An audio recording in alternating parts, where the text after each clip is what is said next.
Hello friends, welcome back to our channel Moms Daily. ഇന്ന് ഞാൻ വന്നിരിക്കുന്നത് ഒരു ബ്രേക്ക്ഫാസ്റ്റ് റെസിപ്പിയോ അല്ലെങ്കിൽ ഒരു ഡിന്നർ റെസിപ്പിയൊക്കെ ആയിട്ട് കഴിക്കാൻ പറ്റുന്ന ബ്രെഡ് കൊണ്ടുണ്ടാക്കുന്ന പെട്ടെന്ന് തന്നെ ഉണ്ടാക്കിയെടുക്കാൻ പറ്റുന്ന ഒരു സൂപ്പറായിട്ടുള്ള ഒരു വിഭവമായിട്ടാണ് വന്നിരിക്കുന്നത്. അപ്പോൾ ഇതൊരു ബ്രേക്ക്ഫാസ്റ്റും അതുപോലെ ഡിന്നർ മാത്രമല്ല, ഒരു സ്നാക്കായിട്ട് നമുക്ക് കഴിക്കാൻ പറ്റും. കുഞ്ഞുങ്ങളുടെ ലഞ്ച് ബോക്സിൽ കൊടുത്തു വിടാൻ പറ്റും. അങ്ങനത്തെ എല്ലാ നേരം കഴിക്കാൻ പറ്റുന്ന ഒരു റെസിപ്പിയാണ്. അപ്പോൾ നമുക്ക് നോക്കാം ഇതെങ്ങനെ ഉണ്ടാക്കാമെന്ന്. അപ്പോൾ അതിനായിട്ട് ഞാനിവിടെ 4 ബ്രെഡ് സ്ലൈസസ് ആണ് എടുത്തിരിക്കുന്നത്. അപ്പോൾ നിങ്ങൾക്ക് കുറച്ചും കൂടെ ഹെൽത്തി ആയിട്ട് കഴിക്കണം എന്നുണ്ടെങ്കിൽ നമുക്ക് ഈ ഒരു വീറ്റ് ബ്രെഡോ ബ്രൗൺ ബ്രെഡോ ഒക്കെ എടുക്കാം കേട്ടോ. അപ്പോൾ ഞാൻ ഈ 4 ബ്രെഡിൻ്റെ കണക്കാണ് പറയുന്നത്. അപ്പോൾ ആദ്യം ഞാൻ ചെയ്യാൻ പോകുന്നത് ഈ 4 ബ്രെഡിൻ്റെയും ചുറ്റോറുള്ള ഒരു ക്രസ്റ്റ് ഞാനൊന്ന് മുറിച്ച് മാറ്റി കളയുന്നുണ്ട്. അപ്പോൾ അതാ ഞാനൊന്ന് മുറിച്ചെടുത്തിട്ട് വരാം.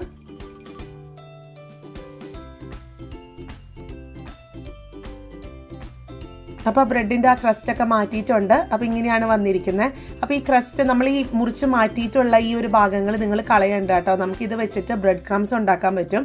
അപ്പോൾ അതിനായിട്ട് ഇതൊന്ന് ചെറുതായിട്ടൊന്ന് ഡ്രൈ റോസ്റ്റ് ചെയ്യുക. ഒരു പാത്രത്തിൽ വെളിച്ചെണ്ണ ഒന്നും ഒഴിക്കാതെ ഒന്ന് റോസ്റ്റ് ചെയ്തിട്ട് ചൂടാറി കഴിയുമ്പോൾ മിക്സിയിൽ പൊടിച്ചെടുത്ത് കഴിഞ്ഞാൽ നല്ല ബ്രെഡ് ക്രംസ് നമുക്ക് കിട്ടും. അപ്പോൾ ഇനി ഇതെങ്ങനെയാണെന്ന് നോക്കാം. ഇനി നമുക്ക് ഉണ്ടാക്കുന്നത് വേണ്ടിയത് ഒരു ബൗള് വേണം. അതുപോലെ തന്നെ ഒരു പാത്രത്തിൽ അല്പം വെള്ളം എടുക്കണം. പച്ചവെള്ളമാണ് ഞാൻ എടുത്തിരിക്കുന്നത്. അപ്പോൾ നമുക്ക് ഓരോ ബ്രെഡിൻ്റെ സ്ലൈസസും ഇതേപോലെ ഒത്തിരി അങ്ങ് വെള്ളത്തിൽ മുക്കിയെടുക്കേണ്ട കാര്യമില്ല. നമ്മുടെ കൈ വെച്ചിട്ടൊന്ന് ചെറുതായിട്ടൊന്ന് എല്ലാ ഭാഗത്തൊന്ന് നനച്ചു കൊടുത്തതിന് ശേഷം ഇതുപോലെ ഒന്ന് നന്നായിട്ട് അതിലത്തെ വെള്ളമൊക്കെ ഒന്ന് പിഴിഞ്ഞു കളയുക. നമ്മൾ ജസ്റ്റ് ഒന്ന് നമ്മുടെ 2 കൈ ഇങ്ങനെ ഒന്ന് അമർത്തി പിടിച്ചു കഴിഞ്ഞാൽ ആ വെള്ളം അങ്ങ് ഊർന്ന് പൊക്കോളൂ. അപ്പോൾ വെള്ളം ഒട്ടും വേണ്ട, എന്നൊരു നനവ് വേണം, ആ ഒരു പരുവം. അപ്പം നമുക്ക് നമ്മൾ ഇതുപോലെ വെള്ളം കളഞ്ഞിട്ടുള്ള ഈ ഒരു ബ്രെഡ് അപ്പുറത്ത് കാണുന്ന ആ ബൗളിലോട്ട് ഞാൻ മാറ്റി വെക്കുന്നുണ്ട്. പിന്നെ ഈ ഒരു ബ്രെഡ് ഉണ്ടാക്കുമ്പം അല്ലെങ്കിൽ ഈ ഒരു വിഭവം ഉണ്ടാക്കുമ്പം എപ്പോഴും ബ്രെഡ് നല്ല കട്ടിയുള്ള ബ്രെഡ് എടുക്കാൻ നോക്കുക. അതായത് ഇപ്പൊക്കെ ബേക്കറികളിലൊക്കെ കിട്ടുന്ന ബ്രെഡുകൾ കനം കുറഞ്ഞിട്ടുള്ള ബ്രെഡുകളൊക്കെ കിട്ടുന്നുണ്ട്. അപ്പോൾ അങ്ങനത്തെ ബ്രെഡ് എടുത്തു കഴിഞ്ഞാൽ പെട്ടെന്ന് തന്നെ നമ്മൾ ഈ വെള്ളം ഒന്ന് കുതിർന്ന് കഴിയുമ്പോഴത്തേക്കും പൊടിഞ്ഞു പോകാൻ സാധ്യതയുണ്ട്. അപ്പോൾ അതുകൊണ്ട് അത്യാവശ്യം കട്ടിയൊക്കെയുള്ള നമ്മുടെ ഒരു ബേക്കറിയിൽ നിന്നൊക്കെ നമ്മൾ മേടിക്കുന്ന എന്താ പറയുക, നല്ല കട്ടിയുള്ള ബ്രെഡ് എടുക്കുക, അത്രയേ ഉള്ളൂ. അപ്പോൾ നിങ്ങൾക്ക് ഈ കാണാം, ഞാനിപ്പോൾ എടുത്തിരിക്കുന്നത് വലിയ കട്ടിയൊന്നുമല്ല, ഒരു മീഡിയം സാധാരണ നമ്മൾ കടകളിൽ നിന്നൊക്കെ കിട്ടുന്ന തരത്തിലുള്ള ബ്രെഡാണ് എടുത്തിരിക്കുന്നത്. പിന്നെ ഒരു കാര്യം കൂടെ ശ്രദ്ധിക്കേണ്ടത്, ഒട്ടും തന്നെ ഫുള്ള് വെള്ളത്തിൽ മുക്കിയിട്ട് എടുക്കാതിരിക്കുക. അങ്ങനെ വരുമ്പോഴും നമുക്ക് പൊടിഞ്ഞിട്ടാണ് വരിക. ജസ്റ്റ് ഒന്ന് നമ്മുടെ കൈ കൊണ്ടൊന്ന് ഇതുപോലെയൊക്കെ ഒന്ന് മുക്കിയെടുത്താം, അല്ലെങ്കിൽ ഒന്ന് വെള്ളമൊക്കെ ഒന്ന് പുരട്ടി അവിടെ ഇവിടെയൊക്കെ ഒന്ന് നനച്ച് കൊടുത്തിട്ട് ഇതുപോലെ പിഴിഞ്ഞെടുക്കാം.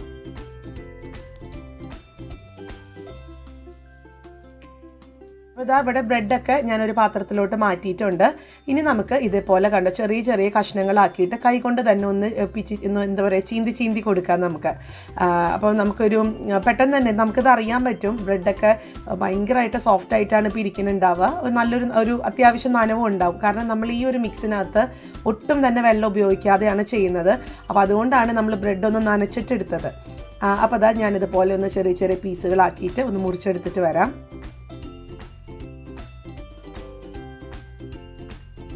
അപ്പോൾ അതവിടെ ബ്രെഡ് പീസ് ഇവിടെ മുറിച്ചിട്ടിട്ടുണ്ട്. ഇനി നമുക്കിതിനകത്തോട്ട് കുറച്ച് കാര്യങ്ങൾ ചേർക്കണം. ആദ്യം ചേർക്കുന്നത് 3 ടേബിൾ സ്പൂണോളമുള്ള സവോള ചേർത്തിട്ടുണ്ട്. അതുപോലെ ഒരു 3 ടേബിൾ സ്പൂണോളമുള്ള ക്യാരറ്റ്, ഇതെല്ലാം ചെറുതായിട്ട് അരിഞ്ഞത് ചേർക്കാം. നിങ്ങൾക്ക് ഇഷ്ടമുള്ള പച്ചക്കറികളൊക്കെ ചേർക്കാം കേട്ടോ. പിന്നെ ഇപ്പം ഞാൻ ചേർത്ത് കൊടുത്തിരിക്കുന്നത് ഒരു പച്ചമുളകാണ്. ഞാൻ ചെറുതായിട്ട് അരിഞ്ഞത് ചേർത്ത് കൊടുത്തിട്ടുണ്ട്. അടുത്തത് ചേർക്കുന്നത് 2 ടേബിൾ സ്പൂണോളമുള്ള ക്യാപ്സിക്കം, അത് നമുക്ക് ഇഷ്ടമുള്ള കളറ് ചേർക്കാം. ഇപ്പം ഞാൻ ചേർക്കുന്നത് 1 ടീസ്പൂണോളമുള്ള ഇഞ്ചി വെളുത്തുള്ളി ഒന്ന് ചതച്ചതാണ്. അടുത്തത് 1 ടേബിൾ സ്പൂണോളമുള്ള ടൊമാറ്റോ സോസ് അല്ലെങ്കിൽ ടൊമാറ്റോ കെച്ചപ്പ് ഞാൻ ചേർത്ത് കൊടുക്കുന്നുണ്ട്. അതൊക്കെ ഒരു കളറ് കിട്ടാനൊക്കെ കൂടി വേണ്ടിയിട്ടാട്ടോ. പിന്നെ ചേർക്കുന്നത് ഒരു 1/2 ടേബിൾ സ്പൂണോളമുള്ള സോയാ സോസും ചേർത്ത് കൊടുക്കുന്നുണ്ട്. അത് നിങ്ങൾക്ക് ലൈറ്റ് സോയാ സോസോ ഡാർക്ക് സോയാ സോസോ ഉപയോഗിക്കാം. പിന്നെ ചേർക്കുന്നത് 1 ടീസ്പൂണോളമുള്ള കാശ്മീരി ചില്ലി പൗഡർ തന്നെ ചേർക്കാൻ നോക്കുക, എങ്കിലാണ് കളറൊക്കെ നന്നായിട്ട് വരത്തുള്ളൂ. അന്ന് വലിയ എരിവും കാണത്തില്ല. പിന്നെ ചേർത്തിട്ടുള്ളത് ആവശ്യത്തിനുള്ള ഉപ്പ്. ഇത്രയും കാര്യങ്ങൾ മതി. ഞാൻ ഏകദേശം ഒരു 1/2 ടീസ്പൂണോളം ഉപ്പ് ചേർത്തിട്ടുണ്ട്. അപ്പോൾ ഞാൻ ഈ പറഞ്ഞ പോലെ പച്ചക്കറികൾ നിങ്ങൾക്ക് ഇഷ്ടമുള്ളത് ചേർക്കാം. നമ്മളിതൊന്ന് വറുക്കാൻ പോവുകയാണ്. അപ്പോൾ അതുകൊണ്ട് പച്ചക്കറികളൊക്കെ നന്നായി ഫ്രൈ ആയി വന്നോളും. നിങ്ങൾക്ക് ബീൻസ് ഇഷ്ടമാണെങ്കിൽ ബീൻസ് ചേർക്കാം. ക്യാപ്സിക്കത്തിൻ്റെ തന്നെ പല കളറ് ചേർക്കാം. ക്യാബേജ് ചേർക്കാം. അതൊക്കെ നമ്മുടെ ഇഷ്ടമാണ് കേട്ടോ. ഇനി നമുക്ക് ഒട്ടും തന്നെ വെള്ളം ഉപയോഗിക്കരുത്. നമ്മളല്ലാതെ തന്നെ ഒരു ചപ്പാത്തിയിലൊക്കെ മാവ് കുഴച്ചെടുക്കുന്നത് പോലെ ഒന്ന് കുഴച്ചെടുക്കുക.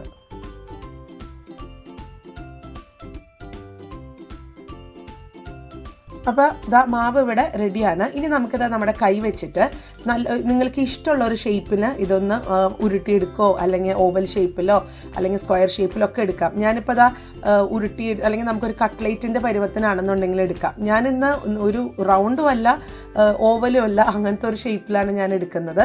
അപ്പോൾ ഞാൻ പറഞ്ഞ പോലെ നമുക്ക് കട്ട്ലേറ്റിൻ്റെ പോലെയൊക്കെ ഉണ്ടാക്കിയെടുക്കാം, അതൊന്നും കുഴപ്പമൊന്നുമില്ല. അപ്പോൾ ഇത് ഒട്ടിപ്പിടിക്കുവാണെന്നുണ്ടെങ്കിൽ നിങ്ങൾ ഇതിനകത്ത് നമ്മൾ മൈദപ്പൊടിയോ ഗോതമ്പ് പൊടിയോ അല്ലെങ്കിൽ കടലമാവോ ഒന്നും ചേർക്കുന്നില്ല. നമ്മളിതിനകത്ത് പൊടികളെ ചേർക്കുന്നില്ല. ഇത് നമുക്ക് ഈ നമ്മളിത് ഫ്രൈ ചെയ്തെടുക്കുമ്പോഴത്തേക്കും നന്നായി മുരിഞ്ഞു വരും, കാരണം ബ്രെഡ് ആയതുകൊണ്ട്. അപ്പം ഞാൻ ഇതിനകത്ത് നിങ്ങൾക്ക് ഇനിയിപ്പോൾ കൈ ഒട്ടിപ്പിടിക്കുവാണ് എന്നുണ്ടെങ്കിൽ നിങ്ങൾക്ക് അല്പം കയ്യിൽ വെള്ളമോ അല്ലെങ്കിൽ അല്പം എണ്ണയോ ഒന്ന് തടവിയിട്ട് നല്ല പച്ചവെള്ളം എടുക്കുവാണെങ്കിൽ പച്ചവെള്ളം ഒന്ന് കയ്യിലൊന്ന് നനയ്ക്കുക. അതുപോലെ തന്നെ അല്പം എണ്ണയാണെന്നുണ്ടെങ്കിൽ അങ്ങനെയും ചെയ്യാം. എന്നിട്ട് നമുക്കിതേപോലെ എടുത്തു കഴിഞ്ഞാൽ ഒട്ടും തന്നെ ഒട്ടിപ്പിടിക്കാതെ കിട്ടും കേട്ടോ. അപ്പോൾ ഞാൻ ബാക്കി എല്ലാതും ഇതുപോലെ ഒന്ന് നമുക്ക് ഇഷ്ടമുള്ളൊരു ഷേപ്പിലൊന്ന് ആക്കിയെടുത്തിട്ട് വരാം. അതുപോലെ തന്നെ നമ്മുടെ പുതിയ ചാനൽ ഇതുവരെ നിങ്ങൾ ആരും സബ്സ്ക്രൈബ് ചെയ്തിട്ടില്ല എന്നുണ്ടെങ്കിൽ ദയവ് ചെയ്ത് ഒന്ന് സബ്സ്ക്രൈബ് ചെയ്യാൻ മറക്കരുത്. അപ്പോൾ നമ്മുടെ ചാനലിൻ്റെ ഡീറ്റെയിൽസും കാര്യങ്ങളും ഒക്കെ ഞാൻ ഈ ഒരു വീഡിയോയുടെ താഴെ ഡിസ്ക്രിപ്ഷൻ ബോക്സിൽ കൊടുക്കുന്നതാണ്. അപ്പോൾ ആ ലിങ്കിലൊന്ന് പോവുക. വീഡിയോസൊക്കെ നിങ്ങൾക്ക് നിങ്ങളുടെ ഒരു ടേസ്റ്റിനനുസരിച്ചുള്ള വീഡിയോ ആണെന്നുണ്ടെങ്കിൽ അതൊക്കെ ഒന്ന് കാണുക. കണ്ടിട്ട് ഇഷ്ടപ്പെടുവാണെന്നുണ്ടെങ്കിൽ സബ്സ്ക്രൈബും ചെയ്യണം കേട്ടോ. അതുപോലെ തന്നെ നിങ്ങളുടെ ഫ്രണ്ട്സിൻ്റെ ഒക്കെ അടുത്തൊന്ന് ഷെയർ ചെയ്യാനും മറക്കരുത്. അപ്പോൾ എന്നോട് കുറേ പേര് ചോദിക്കാറുണ്ട് എന്താണ് ആ ചാനലിൻ്റെ ഉദ്ദേശം എന്നൊക്കെ ചോദിക്കാറുണ്ട്. അപ്പം ആ ചാനൽ എന്ന് പറയുന്നത് അതിനകത്ത് നമ്മൾ ടിപ്സുകൾ മാത്രമാണ് ഇടുന്നത്. അതായത് കിച്ചൺ ടിപ്പ്, ഹോം ടിപ്പ്, അല്ലെങ്കിൽ നമ്മുടെ അടുക്കളയിലുള്ള കൊച്ചു നമ്മുടെ ജോലികളൊക്കെ എളുപ്പമാക്കി തരുന്ന കൊച്ചു കാര്യങ്ങളൊക്കെ എനിക്കറിയാവുന്നത് ഞാനൊന്ന് അതിനകത്ത് ഷെയർ ചെയ്യാൻ ശ്രമിക്കുന്നുണ്ട്.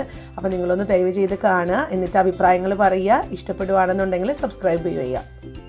അപ്പോൾ നമ്മുടെ ഈ ഒരു ബ്രെഡിൻ്റെ നമുക്കിനി ഇതൊന്ന് വറുത്തെടുക്കണം. അപ്പോൾ ഇതൊക്കെയാണ് കേട്ടോ, ഈ ഒരു ഷേപ്പാണ് ഞാൻ എടുത്തിരിക്കുന്നത്. അപ്പോൾ ഇതിനൊരു പാത്രം ഞാൻ അടുപ്പത്ത് വെച്ചിട്ടുണ്ടായിരുന്നു. പാത്രം ഒന്ന് പാത്രത്തിന് ചൂടായി വരുമ്പോഴത്തേക്കും അതിനകത്തോട്ട് എണ്ണ ഒഴിക്കുക. ഞാനിവിടെ സൺഫ്ലവർ ഓയിലാണ് എടുത്തിരിക്കുന്നത്. സൺഫ്ലവർ ഓയിലാണ് നല്ലത് വെളിച്ചെണ്ണയെക്കാളും. ഇത് ഒരു ചൈനീസ് രീതിയിലാണ് നമ്മളിത് ഉണ്ടാക്കുന്നത്. അപ്പോൾ അതുകൊണ്ട് തീർച്ചയായിട്ടും സൺഫ്ലവർ ഓയിൽ തന്നെ യൂസ് ചെയ്യാൻ നോക്കുക. അപ്പോൾ ഞാൻ ഇതിനകത്തോട്ട് നമ്മുടെ ഈ ഒരു ബ്രെഡ് നമ്മൾ ഷേപ്പാക്കി വെച്ചിരുന്നത് ഒന്ന് ഇട്ട് കൊടുത്തിട്ടുണ്ട്.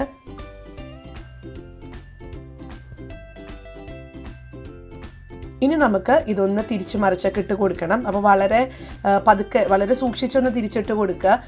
കാരണം നമ്മളിതിനകത്ത് പൊടികളൊന്നും ചേർക്കാത്തത് കൊണ്ട് വളരെ പതുക്കെ ഒന്ന് ഇളക്കുക അങ്ങനെയൊന്നും ചെയ്യാതെ ആവശ്യത്തിന് മാത്രം തിരിച്ചിട്ട് കൊടുത്ത് നമുക്കിതൊന്ന് രണ്ട് സൈഡും ഒന്ന് വേവിച്ചെടുത്തിട്ട് വരാം.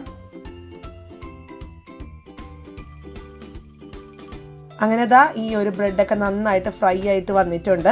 ഇനി നമുക്ക് ഇതൊരു പ്ലേറ്റിനകത്തോട്ടൊന്ന് മാറ്റി വയ്ക്കാം. അപ്പോൾ നിങ്ങൾക്കൊരു ടിഷ്യൂ പേപ്പറൊക്കെ വെക്കുകയാണെന്നുണ്ടെങ്കിൽ നമുക്ക് കൂടുതലുള്ള എണ്ണയൊക്കെ അതിനകത്തോട്ട് ടിഷ്യൂ പേപ്പറിനകത്തോട്ട് ആയിക്കോളൂ കേട്ടോ. അപ്പോൾ ഞാനതൊന്ന് മാറ്റി വയ്ക്കുന്നുണ്ട്.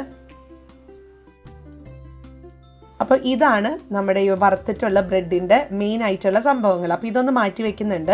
ഇനി ഇതിന് വേണ്ടുന്ന ഒരു കൊച്ചു മസാല തയ്യാറാക്കാം.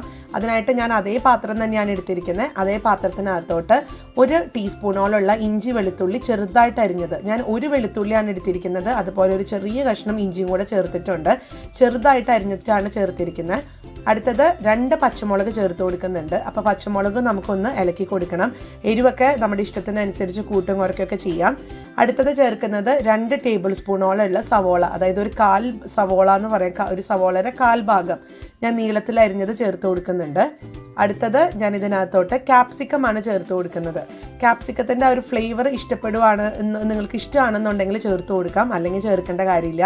ഞാനിത് പറഞ്ഞ പോലെ ഇതൊരു ചൈനീസ് പോലെയാണ് ഞാൻ ഉണ്ടാക്കുന്നത്, അതുകൊണ്ട് മാത്രമാണ് ക്യാപ്സിക്കം ചേർത്തത്. അപ്പോൾ ക്യാപ്സിക്കം കൂടെ ചേർത്ത് നമുക്ക് ഒരു മീഡിയം ടു ഹൈ ഫ്ലെയിമിൽ ഇട്ടിട്ട് തന്നെ ഒന്ന് ഇളക്കി കൊടുക്കണം. ഒത്തിരി വഴണ്ട് പോവരുത് ക്യാപ്സിക്കം കേട്ടോ, എങ്കിൽ ആ ഒരു ചൈനീസ് രുചി കിട്ടത്തില്ല. ക്യാപ്സിക്കം ഇച്ചിരി കടിക്കാനൊക്കെ കിട്ടിയാലാണ് രുചി ഉണ്ടാവുക. അപ്പോൾ ഇതൊക്കെ ചേർത്തിട്ടുണ്ട്. ഇനി നമുക്ക് സോസുകൾ ചേർക്കണം. നമ്മൾ മുന്നേ തന്നെ 1 ടേബിൾ സ്പൂണോളം ടൊമാറ്റോ സോസ് ചേർത്തത് കൊണ്ട് ഞാൻ ഇവിടെ 1 ടേബിൾ സ്പൂൺ കൂടെ മാത്രമേ ചേർക്കുന്നുള്ളൂ. ടൊമാറ്റോ സോസ് ചേർത്തിട്ടുണ്ട്. അതുപോലെ 1 ടീസ്പൂൺ ടീസ്പൂണോളമുള്ള സോയാ സോസ് ചേർത്ത് കൊടുത്തിട്ടുണ്ട്.